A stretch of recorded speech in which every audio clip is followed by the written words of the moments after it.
Mbote na bandeko balandi batali esika nyonso bozwami pona kolanda émission na bino baye bakenda sango.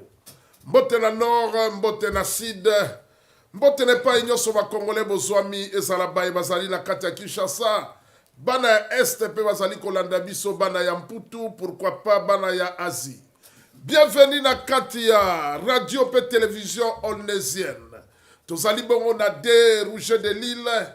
Et pas nini émission na biso ezali koleka bongo na One Subwa 93 600 et pas nini studio na biso ezali et pas boye esika émission na bino ezali koleka awa na mboka na France na régie tokozala na Christian Mbambo Bilili moto moindo na kati ya mindele l'imbattable des réalisateurs ainsi que caméramen ya sali mosala mingi awa na kati na Paris pe asali mosala mingi na Congo démocratique na mosala o ezali kotala ya media matondo pe longonya ezonga epa ya Christian Mbambo bayike bozali kotuna lelo bandeko balandi batali na émission baye bakenda sango bokolanda lelo nini na pesi bino mbote sika bozwami.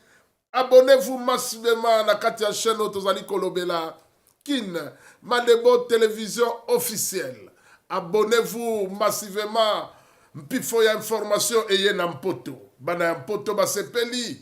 Po bayoki ya libo kuma mongongo ya Djobour. Aye bongo na sangwa kitoko. Autrement dit, le petit bolo abonza kwa. Na mi pesa nkombo te, binomoro bo pesa ngai kombo. Pe asomna men kulutu na ngai bolo abonza kwa. Oya pesa ngai batisimo na tango wana. Na kanise leo na emission na biso. Bayi bakenda sango. Kese noame repose ampe. Bande kobalandi batali visika nyoso bozwami. Lelo nazali na esengo ya koyamba bongo na plateau na biso moko akenda sango pe azali kokende sango awa na mboka na France yazali kosala mosala mingi kati na nkolo toyoki nkombo na ezali koyoka na mikolo mingi tolobaki to invité ya bongo na plateau na biso to beta biso na ye masolo esengo langa mingi lelo ezali ya koyamba la servante de Dieu évangéliste Oyo ayeba na kombo ya Priscilla Kibishwa, autrement dit femme d'État. Boko lande na zela na télévision grâce na Christian Mbambo. Na benga kie poto beta na emwa lisolo moke toko yoka nyungu okoleke pa ibo eba komi na zela masolo na conférence o ekoleka bongo le 7 juin o tozali nango oyo 2025. Toyoki babeti lisolo na bakwe ya balabala balobi ekozala milulu monene balobi bayike kati na nkolo bakozala kuna yango tolobaki to invité ye toyeba likambo yango ezali nini eloko nini bazali kobengisa bakongole bakokende kuna kosala nini ya kopesa biso ba précision nazela la Christian Mbambo mbala moko sans plus tarder na yambi bongo la servante de Dieu moto na nkolo mama Priscilla boye malamu na plateau na biso. Shalom, shalom papa Ali Bokuma, merci beaucoup de l'invitation. Na kumisi nzambe ndenga permettre ke tokutana lelo na pesi mbote na papa Christian Bilili bisika azali Christian papa Bilili biso to benga ke papa Bilili Christian shalom en tout cas shalom na yo pe lokola balandi nyonso ya chaîne Kin Malebo TV officielle shalom merci beaucoup na invitation na sepeli mingi ndenge boyambinga na studio awa na One Subwa. Merci beaucoup. Merci mama Priscilla koloba kitoko. Motuna ya no baiba kolanda biso balingi koyeba moke mama Priscilla Kibishwa femme d'État azali nani. Na baiba kolanda biso soki batuni balobi ozali nani okoyi koloba nini. Alors mama Priscilla Kibishwa azali Yaya Nabino, Leki Nabino, donc aza mère de famille, na pesi mbote na mwa nanga, visika zami grand garçon nanga Christopher Shalom, donc aza servante Nabino, Moussel Nabino, donc voilà, et puis voilà, je travaille aussi ici à Paris, dans une société privée. Voilà, namuke ona koloba ya mwana. Mosali na nzambe ozali kosala poto yebi bino bofifula ko bena mabonza boko zela batu batia mabonza yo sala comme ça. Non ngai en tout cas par la grâce de Dieu je travaille. Depuis que je suis en France j'ai fait mes études ici. Donc, natangi en France, nayaki na âge à 20 ans. Donc, nayaki kara na diplôme d'état de Tolobaka, nazwaki na groupe scolaire ya Moamba, na Kinshasa. Donc, na section scientifique. On sent scientifique. Scientifique, biochimie. Biochimie. Voilà. Ah, voilà. Merci. Donc, alors, tant qu'on a eu à Anapoto, on a continué mes études universitaires. Donc, quand j'ai fini à l'université, par la grâce de Dieu, Nazope Moussala, ça va faire plus de 24 ans qu'on a travaillé dans une société privée ici en France. Ndenge nini ozali ko mélanger mosala ya Nzambe na mosala oyo ya mboko oyo ozali ko kabula ozali ko mikabula ndenge nini yo moko na mosala ya Nzambe epai mosusu ozali ko kabula borere na ndenge nini c'est que ozwaka tata ya kopema te. En tout cas, ce n'est que par la grâce de Dieu. Donc, nyonso ezosengaka organisation. C'est-à-dire que nazana temps ya okene musala o ya l'État et puis nazana temps nanga pe ya osalela Nzambe. Donc, temps okene musala na yebi ke na okende du lundi à vendredi, par exemple de 9h à 17h. Et puis mingi ba activité na biso pe ya église ezaka mingi dans la soirée, dans la semaine et puis le week-end. Donc, jour férié, je sais m'organiser par la grâce de Dieu. N'aurai pas temps d'un repos. Merci, merci. Mosal Lankolo, évangéliste Priscilla Kibishwa. Nazoke pa ina yo Motolankolo. Boni makambo to lo ba bonzambe. E bana kindenge ni onso alikanisa kusambela. Alors, likanisa kosambela na okoloba kezaka ngolu. Ngolu dans le sens que na botami déjà na famille chrétienne. Donc na kutaki déjà papa nanga na maman nanga basambela. Donc na eu grâce à robotama na famille catholique. Donc depuis bo mwana nanga balakisanga nzela ya ndako Nzambe. Kokende église, kosambela. Donc depuis bo mwana na yebi nzela église. Alors, parcours nanga est vraiment très prophétique. Hein? N'a passé tant ming une église catholique. Donc, j'ai occupé aussi des postes importants dans l'église catholique. C'est-à-dire que Nazalaki bergère. Okay. Il y a renouveau charismatique. Voilà. Donc, j'ai mis en place des groupes de prière dans le cadre de renouveau charismatique à Paris et puis à Montpellier. Et après, j'ai été cooptée dans la coordination. Il y a un renouveau sur le plan diocésain. Dans le niveau, il y a département, il y a Hérault, donc au sud de la France. Et après, il y a coopté dans la commission, il y a jumelage entre Montpellier et Afrique. Donc, pour dire que dans l'église catholique, il y a Sali Misala, moi, et Belé. Et après plusieurs années, pour des raisons personnelles, je suis allé l'église catholique pour intégrer l'église dite de réveil. Bisika o naza sikoyo. Voilà un peu mon parcours nanga na kati mo mukuse ba jour ekoya to ça l'émission vraiment proprement dite sur mon parcours. Merci la servante Priscilla. Batuba kolanda biso na soki moke ebongo boni bako bengo be évangéliste bako bengo be servante baninga bako koma ba pasteur ba bishop yo lingi ko mata grade te ou bien linga ko so kaka na évangélisation okolo ba na sujet wana. Alors papa titre ende salara bonzambe te. C'est-à-dire que avant toute chose tozana bana nzambe. Tozana nu bana na nzambe. Alors, par la grâce de Dieu, je suis ce que je suis. Enfant de Dieu, tout simplement. Amen.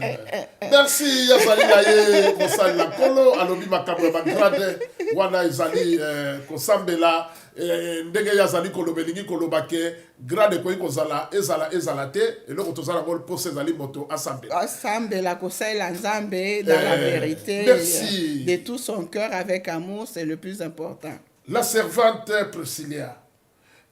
baninga bazalaka na bapapa molimo yo bimi kaka boye papa molimo te na yo moko kaka nayebi te mpo tobanda émission epai ifo tobanda yango wana yo ozata na tata molimo te obima kaka boye.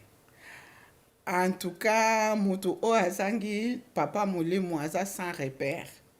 Nga par la grâce de Dieu, papa nanga ezali évangéliste international Kizamina Kibila Jean Oscar na pese bambote ebele bisika zwami. Si ton Dieu est mort, essaye le baka. Si ton Dieu est mort, essaye les miens. Donc, je suis sa fille spirituelle. Donc, pour lelo, avant, j'ai eu aussi des papas qui m'ont accompagné. Donc, dans l'équipe de l'église Moussousou évangélique, on a koutani pe na papa malamu, au pe bakambinga, donc na pe simbote na pasteur Bachika. Voilà, Miko Bachika, le guerrier, na le cas qui peut na l'église nae. Donc, Nzambalo la sala e bolamu na mama lil asa bango babolamu. Donc, voilà. Donc, papa mouli monanga ezali Kizamina Kibila Jean Oscar Bisika Nazalelo. Merci, amen. Évangéliste, la servante de Dieu Priscilla Kibichwa, autrement dit femme d'État. Pour la nini, femme d'État. Là, qu'on y a un slogan, tous allez là, chili chopé, comme vous allez belé, et pas une moussou comme vous allez qu'on y a mingi, vous allez qu'on benga une femme d'État. Boni boni, ozalaka. Moi, c'est à mon consi, mon qu'on a moka. Pour la nini, femme d'État. Comment les bimera wapi? Et où t'as wapi? Ouh, ozala ba question. Tous allez qu'on combat malin. Waouh! Alors, femme d'État, ou an ezali kombo prophète moko apesaranga? Yo moko mi pesate? Ngamo na mi pesate. Ngamo na mi pesate, donc eza kombo prophétique, je peux dire. Ouais. Prophète moko apesaranga kombo wana, il y a très très longtemps, par rapport ya ba action nanga, par rapport à ba misala nanga ndenge na salaka. Et puis, plusieurs années plus tard, il s'est avéré que Naki a intégré parti politique Moko, na niveau ya Belgique. Et puis, tout est parti de là. Et tout le monde a commencé à m'appeler femme d'État. Merci beaucoup, merci beaucoup. Bakombe Belepe et Yaka Modèle Wana. Merci, Tozongi na Likambo, Tozali Koloba. Oyo na invita ki yo mingi lelo. Ezali sur la conférence Oyo Kozala Bongo le 7 juin 2025 au Tozali. Na tambola ki mwa bisika. Yango bamoni bazaro balancer yango na la télévision. Merci. Conférence charismatique et prophétique. Dès que Tozali la yango na la télévision. Et na leka ki bipai na balabala. Na moni ba papier ko tambola ba ko lobelobe conférence au le 7 juin. Yango sala ki na lobité to luka to invité ya avant de sika oyo. To tuna yo mituna. To chikola na yo de tando ke na TV awa. To moni kuna ba komi conférence la réalisation. Merci Christian Babubilini. Kuna to moni to zali kola na na yo conférence charismatique et prophétique. Pona nini charismatique et continue makambo ndenge ni zali ba terme mingi ya bato abukili. Oyoka Boston ngama les charismatiques congolais. Lelo to moni komi conférence charismatique et prophétique. Prophétique ezali bonzambe. Pour la nini charismatique et continue kati. Bato baroya kuna ezali bato bazali ya charisme. So charisme ezali to royate et meka nous expliquer la mission pour la nini kombo. Merci beaucoup papa Ali Bokuma. Merci beaucoup. En tout cas na question na yo pour na répondre nango et vraiment qu'est-ce que je peux dire? Conférence charismatique et prophétique. Donc ezali c'est pour dire que mutu o azapamba azate.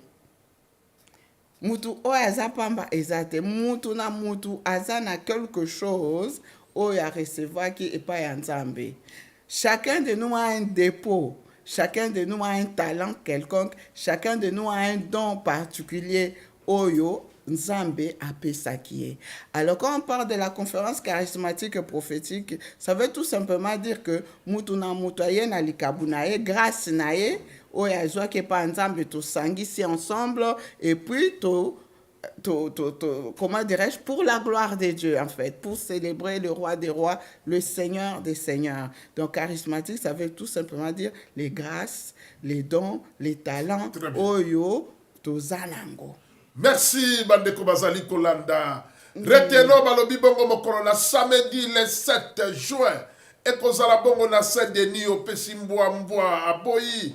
Putule ko matakati na nkolo makale kotikala. Balobi soko zangi. Loba ozala te bay obayebi bonzambe te. Biso bayo tozali ba chrétien mokolo wana. Tokozala biso nyonso bayike na Saint-Denis. Nasoki kote pa moto na nkolo mama prophétique. tozali kozonga na prophétique mokolo yango bokosakola bokosambela mpo na bato bokopesa baprophétie mpo na biso mpo na nini prophétique tokoti na deuxième morceau. Alors, par la grâce de Dieu, il y aura des prophéties, par la grâce de Dieu, mais je voudrais dire aux enfants de Dieu que la prophétie par excellence reste la parole de Dieu. C'est-à-dire que la parole de Dieu sera enseignée, sera déclarée, sera proclamée. Voilà.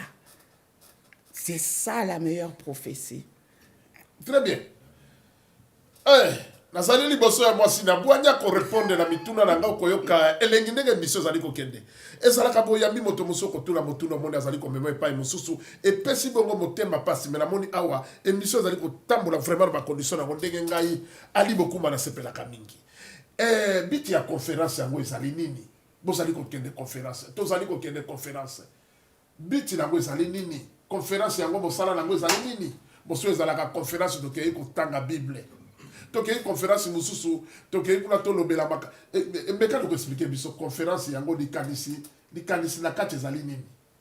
Alors, conférence. Motu ya likambo ndenge tolobaka na lokoto ya lingala. Motu ya likambo ya conférence yango ezali nini? Kongola lingaka yeba.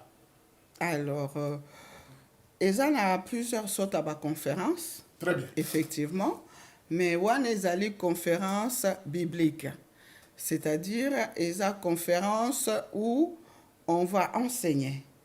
Eza conférence où les gens pourront poser des questions éventuellement sur la question ezali par rapport à thématique moko particulière.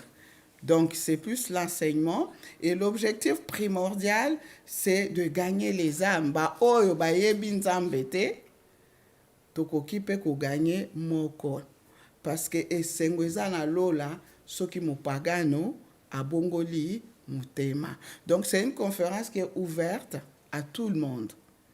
Tokoloba te ke kaka, oh, ba chrétien kaka. Oh, non. Na muto ayebi nzambe te akoki koya. Donc, eza ouverte na batu nyonso. Merci na bandeko balandi batali. Makambo ya bonzambe ezalaka na invitation te babengi bayike.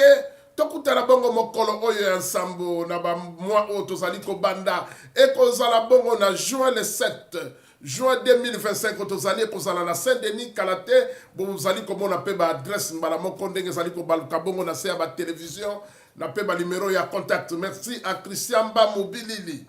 Tozongi mokepa inini bandeko bazali kolanda biso votre émission. Elle est sponsorisée na maison tozali kolobela Eldorado, produit cosmétique ya kitoko. Mafuta kitoko ya kopakola o ezali kokomisa nzoto sembe sembe. Opakoli mafuta okozala fanta kokate komona elonge balami na makolo. Muso ezala koza kopakola mafuta elonge ezali kobalana na makolo te pai muso fanta koka. Mais soki omeki mafuta wana ezali no hydroquinone mafuta kitoko avec Massamba Rocky da Silva l'opérateur économique. Mbote topesi l'évangéliste Jean-Oscar Kizamina Kibila, l'évangéliste Kibila Jean-Oscar, topesi mbote sika yozwami. Si ton Dieu est mort, essaye le mien. Avec slogan wana, nakanisi yo lisusu na pepi mbote, tozalaka na opo lekaka na plateau na biso awana one subwa. Mbote na pesi na Daniel Makomi Damark. Damark sika yozali Daniel Makomi. Tala na zela na émission na biso ba bakenda sango. Na pepi mbote pe na kosepela. Tozala na yokuna mokolo le 7 juin na Saint-Denis. Et pa inini milulu ekozala suka ya milulu pona bonzambe. Mokolo tokobina kaka kati na nkolo. Toko yoka obeli loba ya nkolo. Eloko ezali na tango nango. Mbote na pesi bongo na papa Paulin Chris. Kantona esika yazali papa Paulin. Chris Cantona tala na pesi yo mbote na yo na nzela na télévision po ozali kolanda biso na émission bayeba kenda sango zala liboso ya télévision oyoka masolo tozali kobeta na évangéliste Priscilla Kibishwa femme d'état moko na nkolo mosali na nkolo ye azali na ye humble pe simple azali mosali na nkolo oyo asalaka azali te mosali na nkolo azali kozela obema bonza ya salaka na ye mosala na ye soki azali kosambela ezali po azali kosambela nkolo ezali po na intérêt moko te eloko na sepeli nango mingi yango wana tozali obe na conférence po yango nde milulu esika baye bazali kolanda biso bafungoli matoi bayeba peza eloko yango ezali nini na kati kuna ekoteli ya bato bakofuta mosolo po ekoma bozali koteka liloba ya nzambe bozali koteka kokota kuna na kati ekozala na sale eboni ekozala ofele oyo esengi na biso kofuta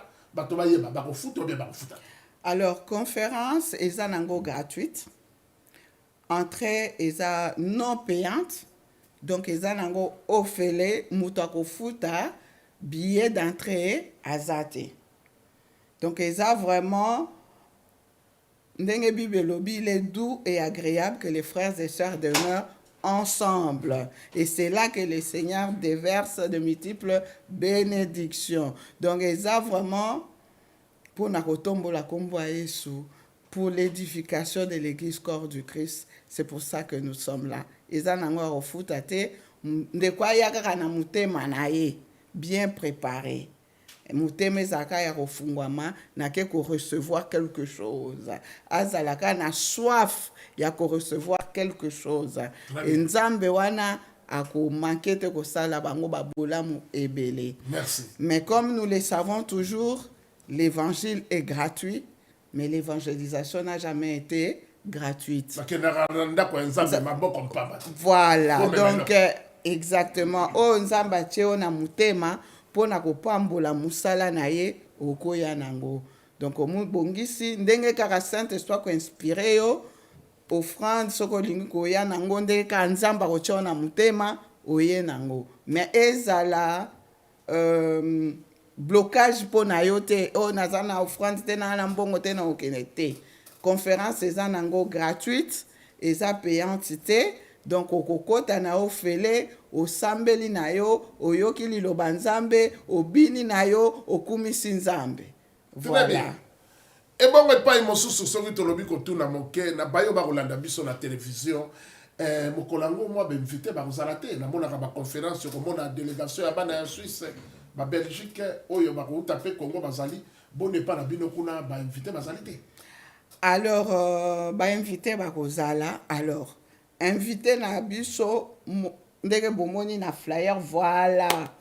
Merci papa Christian Bilili, merci beaucoup.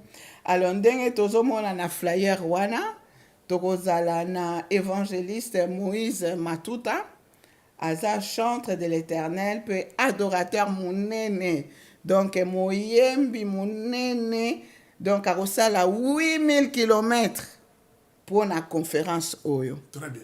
Donc vraiment, ezali opportunité à ne pas rater. Tokozala na évangéliste Moïse Matuta, tokozala na évangéliste Émile Boto, yakouta na Belgique. Donc yé mutakozala na modération. Toza pe na ba invité comme David Mabilou, azape adorateur chantre. Très bien. Tozana prophétesse Mimi, le couple Kabinda. Voilà, à Rosana Mobalnaye, le pasteur Samuel. Tozala Pena, frère Nabiso Blanchard. Très bien. Kwaku, à Rosala. Donc sans compter, Batouba Rosala Ebele. En tout cas, par rapport à l'appel téléphonique, invité Baza Ebele. Donc, Bamsous Barouya. Ba pasteur, ba senanzambe, ba serviteur, servante, ba frère et sœur, pe ba rosala, donc ba tout ba rosala, moi et belé en tout cas.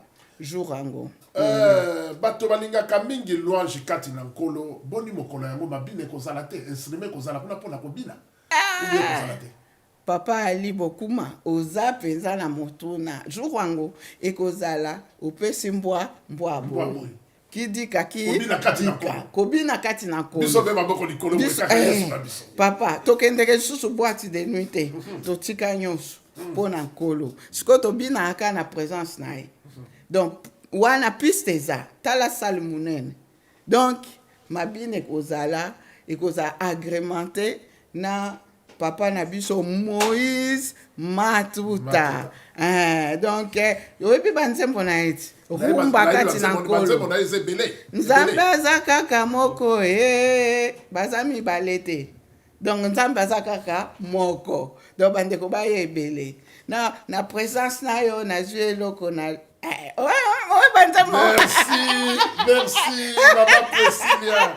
Baba Priscilla Motolankolo, la femme servante de Dieu, Yazali Mongo Oyo, Azali Mosali Nankolo, Azali basé à Namboka na France, évangéliste, servante de Dieu, Azali Kosala Mosala Naye, jusque là, tout le monde est dans la Mikakatanote, Mosali Zali Kotambola Kitoko, ou Azali Kosala Mosala Kitoko, tout le Bazali Kosala Mosala Kitoko.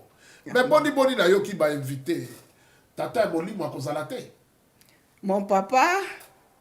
Ou bien dans le programme, n'a été pour la monnaie, comme ça, ma flyer, ma ville, comme Betty, la monnaie, n'a été. Alors, mon papa. Ou bien, il a gâté, spirituellement, ça n'a pas longo. Très bien. Parce que nous sommes à Salaka, et ça a une bénédiction. Très bien. Donc, très bien dans le programme, n'a été peut-être à surprendre ce jour, on ne sait jamais. Mais la monnaie, vous allez qu'on remercie l'évangéliste qui bille l'agent Oscar. Basana bato mususu ata ba bima ba ute sika moko boy ba koma même ko wanga na ba papa molimo na bango ko yebisa bato modèle wana ko yebisa bango nini message ni ko pesa bango. En tout cas ça passe na mawa bandeko oyo ba wanga na ba papa na bango parce que papa zaka papa kanisa talika moko ya kitoko oyo asalela yo.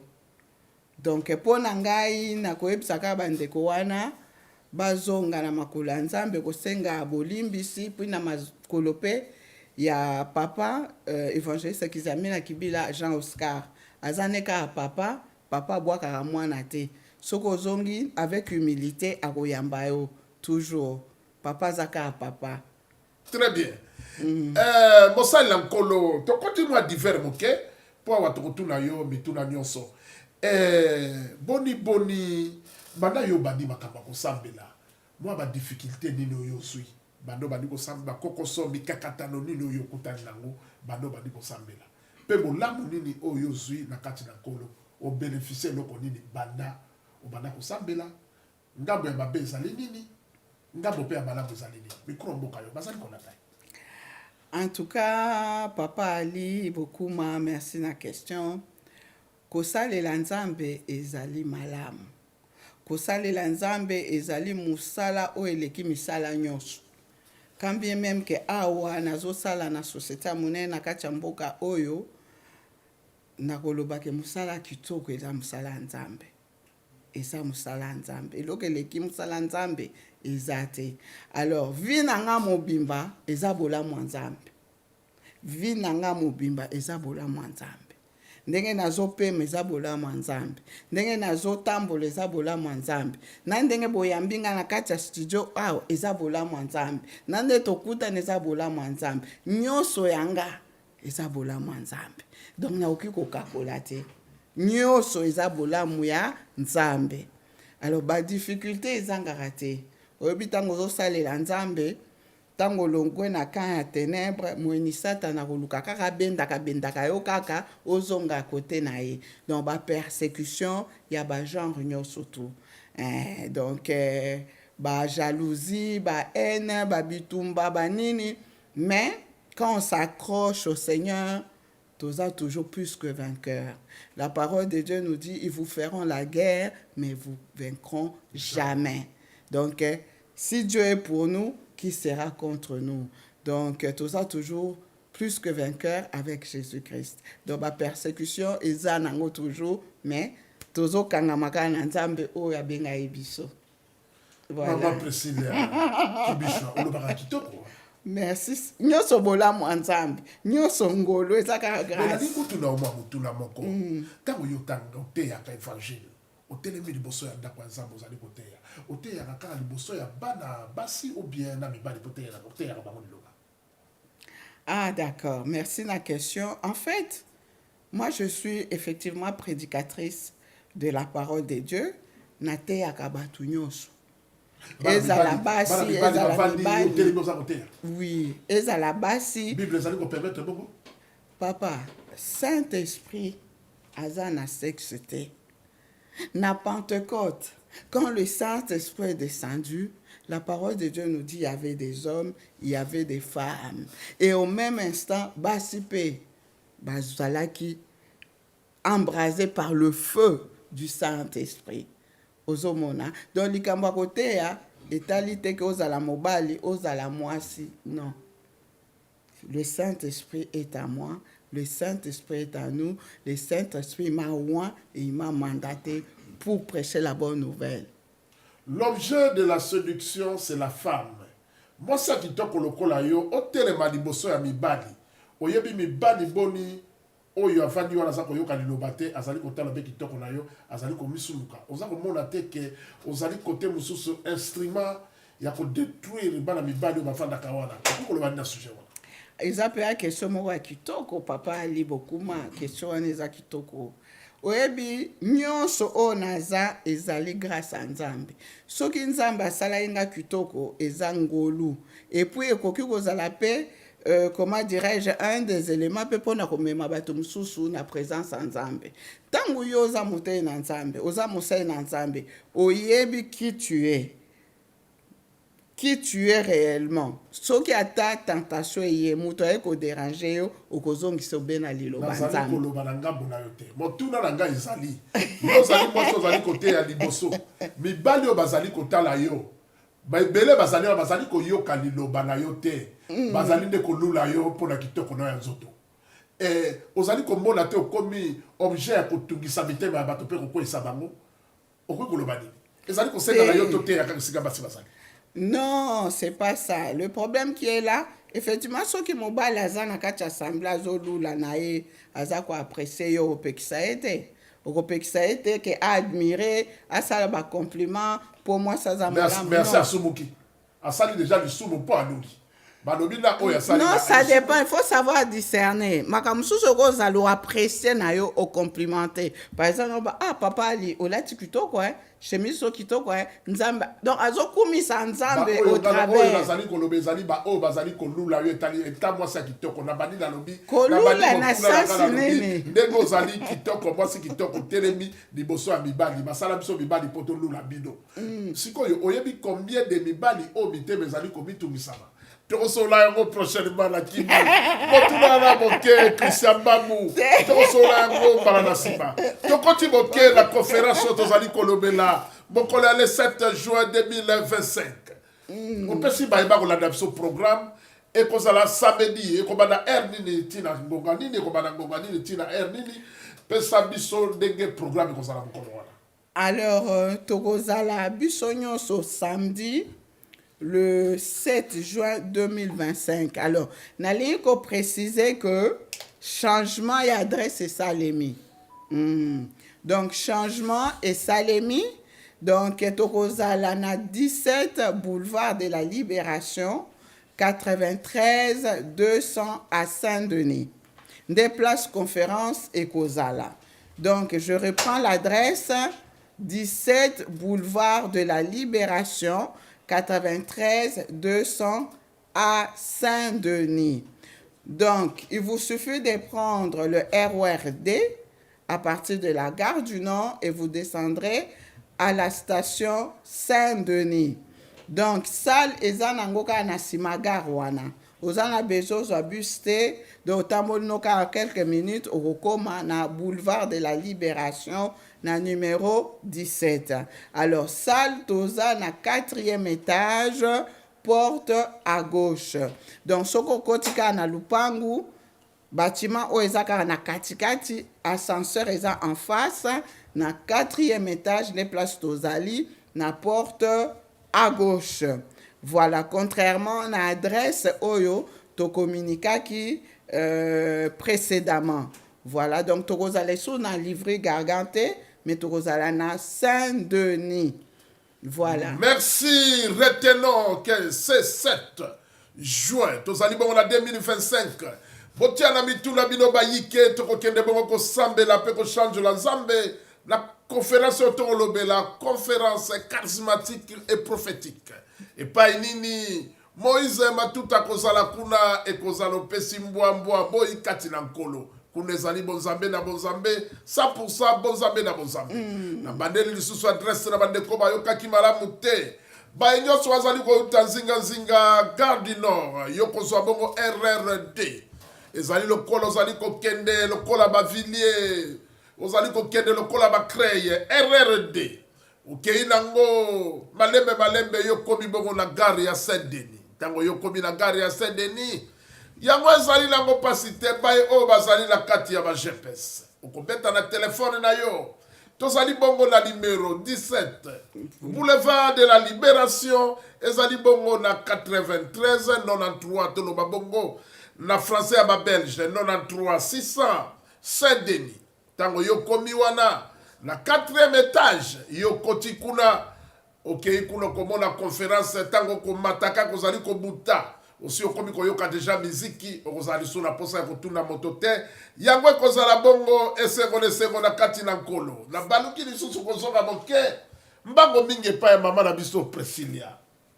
Mama Priscilla, boni mokolo tokosisa kuna mokolo ya mposo totuna esika ozali kosambela te église obemo masumo mesano bozalaka wapi kuna ezali obemo mokolo ya samedi le 17 soki tosilisi kuna programme na bayo bakolanda biso bamosusu bakoki koloba non tokomi na biso tolanda na biso mama Priscilla tobanda na biso kosambela mpo bandeko ebele mpe baza na bisika ya kosambela te bakoki kozwa bino epai wapi bozali bangembo bokotepatepa boteyaka kaka na balabala bozongi na bandako ou bien bozali na esika ya adresse oyo bakoki komona bino. D'accord, merci.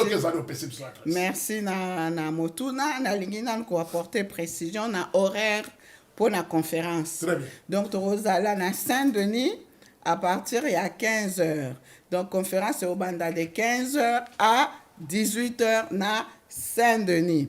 Donc wana isa adresse tozu pour la salle kaka ya conférence. Vu que bato baroya ebele yango to préféra ki tozala na Saint-Denis pour faciliter transport déplacement ya batu nyoso o bakoya na conférence. Alors après Saint-Denis soki bolingi kokutana na mama Priscilla, alors je vous communique l'adresse.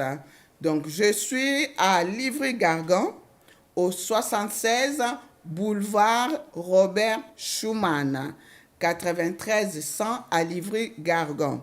Donc, ceux qui osent RORB, au Kiti Nagar, Sévran, Livry. Aux bus 623, en direction de Gagny, au Kiti na arrêt résidence Jean Monnet.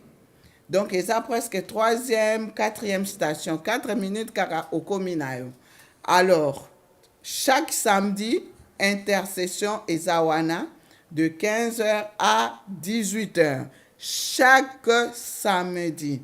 Donc, toujours bon de la peau na ba cas difficile, ba maladie ou se oumeli, ba cas compliqué, toujours bon de la peau na ba problème ba famille, toujours bon de la peau na bana o ba komi mitu pasi lelo kende garde à vue lobby prison lobby boye bana balingi sous ba classité.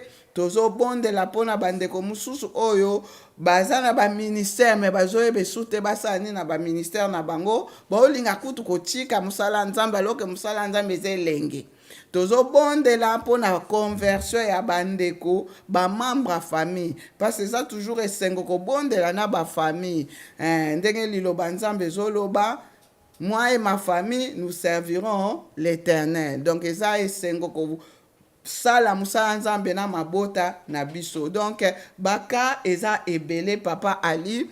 donc tozwa offrir peu opportunité occasion na bandeko mosusu oyo baya misika ya kotindela biso me barequête na bango ba prière na WhatsApp. Nakopesa numéro? Oui, tokende. Donc na numéro 0033 605 70 09 03. Donc 0033 605 70 09 03. Voilà, nous sommes là à Livry-Gargan tous les samedis de 15h à 18h pour un temps fort de prière. Tozo bengango samedi de grâce, samedi de faveur, samedi bikamwa. Tous les samedis tozawana na Livry-Gargan. Papa Ali, voilà. Bandeko balinko ya barokuta biso na Livry-Gargan. Merci, voilà, Ezalaki, la servante de Dieu, Maman Abisso, Priscilla Kibichwa, autrement dit, la femme d'État. Nalingi kombo wana mingi slogan ya koloba la femme d'État. Ezalobe kombo bapesa na bato ami bengate. Ndenge tolandi na zela ya ba interview.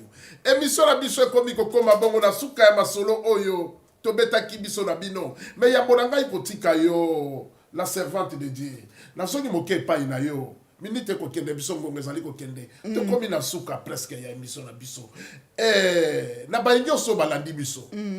Pour la oyo ezali kota la conférence. Ozali na message moko particulier na basali na kolonionso na ba homme de Dieu o bazali ko bongama pour bazala kuna mokolo le 17. Voilà.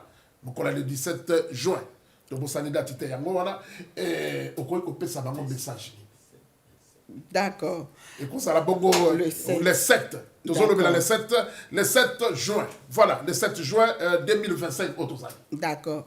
Alors, na ligne ko apporter une précision par rapport à intercession samedi. Ouais. Dès na wote ko lobawana. Donc, eza intercession eza ouvert na mutu nyonso. Atoza na église na yo locale particulière okukukoya ko sambela nzambe. Et dimanche oke na yo na église na yo bisika osambelaka. Alors bato bazotuna mama Priscilla ko biso ba o toza na église te to sala ndenge nini. Alors ba o baza na église te, donc tokotala dans les jours prochains ndenge Saint-Esprit a ko conduire biso s'il faut que to banda ba culte na Livry-Gargan ba dimanche pona ba oyo bazana bisika ya kosambela te. Donc tokotala ka ndenge Saint-Esprit azokumba biso, mais pour l'instant zaka intercession to si samedi mutu na mutake na église na ye. Voilà, o etali intercession. Alors, par rapport à la conférence charismatique et prophétique, alors par la grâce de Dieu, Nzambe apesi biso opportunité munene ya kokumisa ye lisusu ya koyoka liloba ya Nzambe. Alors ndeko yo mutu ozolandanga oza na Paris, oza na Belgique, oza je ne sais où, peu importe bisuko ozolandanga, venez nombreux bien-aimés, célébrons le roi de rois, le Seigneur de seigneurs. Donc c'est l'intérêt du royaume de Dieu qui doit primer. Ensemble nous sommes plus forts. Ensemble, nous irons plus loin, ensemble pour le royaume de Dieu. Alors, Boya et Belé, pour soutenir l'activité Oyo. Alors, moi, j'ai toujours dit, si vous voulez être soutenu, soutenez aussi les autres. Et c'est important qu'on se tenir main dans la main pour la gloire de Dieu. On a occupé le Bayangwana, Boya et Belé, pour célébrer le roi des rois le samedi 7 juin 2025 à Saint-Denis de 15h à 18h. Merci d'avance pour votre disponibilité. Merci d'avance Naba O Babengaki déjà. Merci pour la confiance. Merci pour la considération. Merci pour na bandeko oyo ba soutenaka Mama Priscilla pour na Moussa Nanzambe de loin ou de près. Que le Seigneur vous bénisse. Tous appels na besoin ya soutien na bino, ya ba prière pour la organisation et activité oyo pour la gloire de Dieu. Voilà ce que je peux dire. Merci beaucoup. Merci Maman Nabiso, Priscilla Kibichwa, la femme d'État. Ndenge na kobenga ina kokomisa yango tina suka.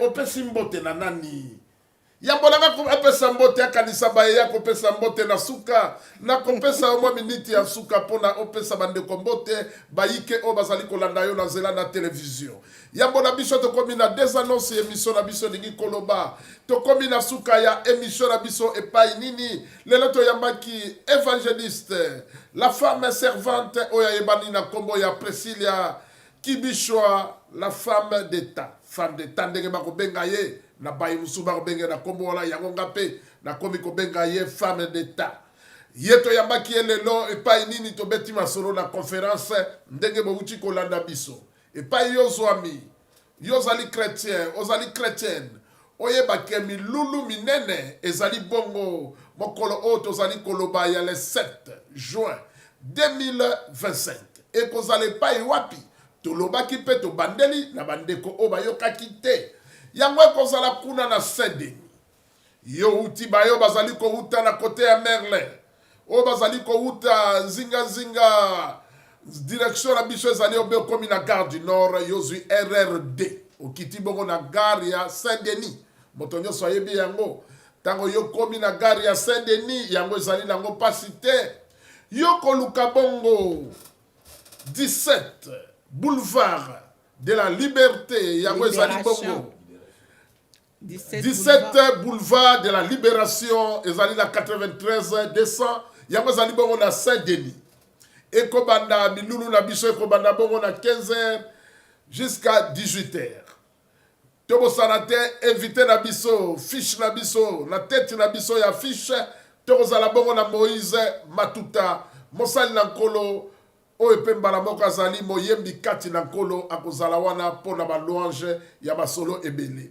esika nyonso yo zwami balobi yaka ekoteli ezali obe libungu tulu elingi koloba ekotelela o libungu tulu basengi yo mbongo te ezali nango ofele me ndako ya nzambe bakendaka maboko mpamba te yo bomba liboza na yo ofrande ezanga te wana ezali rekomandation ya nzambe tokota libungu tulu ofele tofuti eloko te me na kati kobosana te ofrande mosala ya nkolo esalemaka mo ofrande ezala po ifo kofuta basale fo kofuta bandako esika tozali kosambela nyonso wana ezali kosenga mosolo ezali mpona mosolo ekende na poshi ya évangéliste na biso te mama Priscilla ezali mpona nkolo mpona kofuta bisika wana mpo ye asalaka aza na mosala na ye asengi mosolo ya moto te tokoya na ofrande mpo ekota na ndenge ya bonzambe epai nini soki olingi kozwa ye mikolo nyonso bango basanganaka na ndako ya nzambe esika bango bamesani kosambela ezali nango pasi te yango ezali bongo na numero oyo tokolobela 60 tobengi yango bongo tobengi yango 76 ezali bongo na adresse oyo tozali kotangela bino numero 76 boulevard Robert Schumann ezali bongo na 93 190 na Livry Gargan epai nini chaque mokolo tokolobela ya samedi bango bazalaka bongo na intercession monene ya kobondela mpona basujet ya bato ebanda kobe 15h ti na ngonga oyo ya 18h ezala kobe prière na prière wana ezali esika soki olingi komona mama na biso Priscilla na ekipe nyonso basambelaka bazalaka permanent epai wana me mokolo oyo tokolobela ya le 7 wana nde tokozala na conférence epai nini ekozala machin joli na machin joli nini oyo tolobi te oyo etikali mama na biso Priscilla obakisi nini? En tout cas, je pense que tout ça lit déjà tous l'opinion sur autre koloba. Très bien. Alors on a le baka merci papa Ali Bokuma. Merci la émission o bakenda sango. Merci nandengo za représenter kitoko makasi vraiment mutuna likabonae. Amen. Merci beaucoup na pesi merci na papa Christian. Papa Bilili. Papa Bilili. Merci beaucoup vraiment na accueil na nyoso azamo kwa batu o ba encourageanga. Très bien. Même pour na koya aza ko encourager nga mais mama Priscilla ndenge nini conférence voilà en tout cas nzamba pambola ya pambola libota na mobimba nzamba sa bio babola mo ebele alors na ke kopesa mbote na papa nanga l'évangéliste international Kiziamina Kibila Jean Oscar. Je tiens à préciser que intercession oya livre Gargan eza na bénédiction na ye. Donc eza na autorisation na ye. Donc soki lelo oyo nga na komi ko sangisa batu pona ko bondela ezali na papa oyo asalinga confiance. Eza na papa oyo alobi mwana nga kende ko banda intercession. Voilà papa, merci beaucoup. Nzambe apesa o toujours santé kitoko oumela toza toujours na besoin na yo. Alors na ke kopesa mbote na ba partenaire na nga nyonso. Ba partenaire financier o bandimela balobi non ma Priscilla to tia moi 10 € na biso. Nzambe apesa bino ba santé kitoko azongisa ebele. Na ke kopesa mbote na ba partenaire na nga ya prière bato ba o soutenir nga pe na ba prière en tout cas Nzambe a sepelisa mitema na bino na ke kopesa mbote na bassin na Nzambe o bazo sala nga confiance o pe bazo soutenir nga. Je pense à l'évangéliste Paulin Katona. Shalom bisiko zwami Nzambe akeno so musika. Na ke opesa mbote na pasteur Aaron Kiambi, na ke opesa mbote na mama Asso. Merci maman. Ngamo na ebi pourquoi na lobi bongo, Nzamba ke no musika. Alors na pesi mbote na ba invité na nga nyonso. Papa Ali. Ba invité na nga nyonso. Pesa ba mbote ba wala. OK, ba invité na nga nyonso na pesi ba mbote. Donc je pense à l'évangéliste Moïse Matuta. Très bien. Avec une notoriété internationale. Donc, ça le bienvenu tozo zelaye. Donc, awa, to komika banzembo ka tozo yokade. Na présence na yo, na Dieu, na yeble. Voilà. Donc, mikolo kaka yango na yango. Merci na disponibilité. Ndengo ndimaki kozala na kati ya conférence charismatique et prophétique. Merci à Émile Boto, l'évangéliste, qui nous viendra de la Belgique. Hein? Il y a quoi à Belgique. Merci de la disponibilité. À Zuku, tout congé, na Moussala, vraiment. Merci à maman Mimi et son mari Emmanuel, pasteur Sam. Merci à Shalom, na Bazé Belé. Hein? Merci. Frère Blanchard. David Mabilou, Bangognon, et puis il y aura d'autres surprises. Hein? Et vous allez belé, na pesimbote na ba évangéliste Aïs, na pesimbote na papa Mbuta, donc batunanga bazé belé. Alors la liste n'est pas exhaustive. Boza tellement belé. Donc que je vous aime tous et je vous porte dans mon cœur. Voilà. Merci à mon fils Christopher. Shalom. Merci na yope lokola émission na biso ekomi na suka mbote na bayiki oyo ozalaki na biso mbote na Daniel akolanda biso Daniel Makomi Damark napesi yo mbote Daniel Makomi Damark epai azali kolanda émission na biso bakenda sango mbote topesi na évangéliste Paulin Christ Katona epai yo zwami. Est-ce que évangéliste Paulin Christ Katona okoyoka mbote na koyoka te na pepi mbote na mosika tala azali kolanda nga na nzela na télévision esika zwami obosani moto moko mbote na na bosani moto moko ya nene donc na ke kopesa mbote ozoyoka na opesa ba shalom na Dr Emmanuel Toussaint. Très bien. Shalom. S'abonner massivement à la carte Kini Malebo télévision. Emmanuel Toussaint. Très bien. Docteur Emmanuel Toussaint avec son épouse Maman Dorothée. Wow. Shalom. Zambe Père Pambola, docteur Emmanuel Denis Lopos aussi. Na maman na biso Mimi et pas bazali kolanda biso docteur Denis Loposo. Na pesi yo mbote polani na bosana docteur Oya yeba na kombo ya Dr Jackson Levy, Pasteur Jackson Levy, et pa yozali na pesi yo mbote na zela na télévision na bosala te, mbote na pesi na Bishop Fifi Yangu, oya zali molandi monene na kati ya Kini Malebo télévision officielle. Bishop Fifi Yangu. Nazela na télévision na Pepio. Christian Bamuzela ngai mbote. Ya Bishop Fifi Yangu komisela ngai mbote na ngai epai na ye. Mbote na pesi na évangéliste Kizamina Kibila Jean Oscar. Si ton Dieu est mort, et c'est le mien. Topesi mbote pona nina bosana.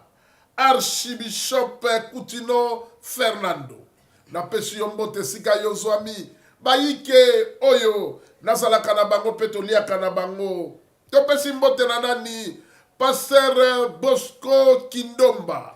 Na pesi mbote Pasteur Bosco Kindomba. Wana bazali bayike o basiba lekaki na plateau oyo. Pona konore émission na ngai baye bakenda sango pe batia maboko. Balobi émission ekende liboso. Nazali kosenga na basai na Nzambe. Abonnez-vous massivement na kati ya chaîne Otorolobela. Kini Malebo télévision officielle. Awezali information na kati na mputu. Bosono na kati na mputu. Pasteur Rife Shimba epa yozwami. Talambote no bozali telema ebele soki na bosani ye kozala malamu te. Docteur Omar Kilema. Bakisa ya suka Docteur Omari. Docteur Omar Kilema, voilà. Secrétaire général Très du bien. APCF. Merci. Docteur Lévy. Merci. Esengo ezala na bino nyonso. Daniel Makomida Mark esengo ezonga na bandaku na bino epai bozwami. Biso na bino mbala nsima tomona na matondo pelongonya. Ezonga bongo mbangu mingi. Na mama na biso Priscilla oyo asalaki kenga na lobalelo. Oyo arepondaki na invitation na ngai. Mama Priscilla Kibishwa, femme d'État. Merci. Merci Papa Ali et je vous souhaite tous la bienvenue à la conférence charismatique et prophétique. Merci. Kimia Matondo ezonga na bandaku na bino ezalaki ya bino. Ali Bokuma direct na Paris, tozali bongo na kati ya De Rouge de Lille et pas une émission na biso le kakabongo na Onne Subwa. Ezali lango pasite soko zali la gare du Nord. Yoko zobe RRB nzela aéroport loko kokene na plein ya avion. Yoko kitabongo na gare ya Onne Subwa. Oko tambolobe miniti mitano ya mpamba. Yozali nesika oyo esika bimaja kitoko ezali esika tozali kobeta masoro na télévision, masoro na téléphone te. Bere bakoma soka simi téléphone ngai yo na TikTok amoni lokola komi journaliste tozali kosala mosala na télévision. Amen. Kimia pe batondo ezonga epai na bino biso na bino mbala ya nsima tomona na Ali Bokuma Christian Bamu Bilili.